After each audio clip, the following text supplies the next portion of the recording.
On comprend bien que c'est pas forcément pour tout de suite. Si jamais ça devait se faire, en effet, Nicolas, ce serait une super nouvelle pour l'économie, pour nous aussi.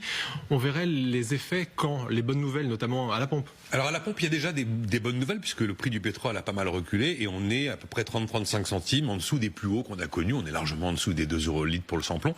Là, on voit que l'anticipation de l'inflation, uniquement avec les mots prononcés, a déjà commencé à faire son travail puisqu'on est retombé à moins de 89 $ le baril de pétrole. On n'avait jamais vu ça depuis le début du conflit. Donc très concrètement, si cette réouverture est confirmée, qu'elle est fiable, solide, durable, le baril de pétrole va revenir dans les 70 $, un peu moins, et 10 jours après, on aura encore un effet positif sur les prix à la pompe pour l'ensemble de nos concitoyens. Après, pour ce qui est de la reprise des échanges commerciaux au sens large, là il faudra en fonction des sujets plusieurs semaines à plusieurs mois. Il y a des infrastructures qui ont besoin d'être mises en état au Proche-Orient pour pouvoir à nouveau exporter.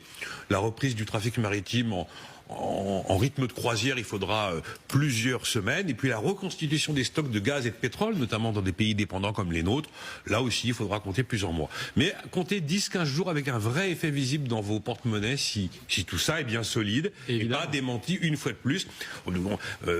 Jamais 39 fois 140. Absolument.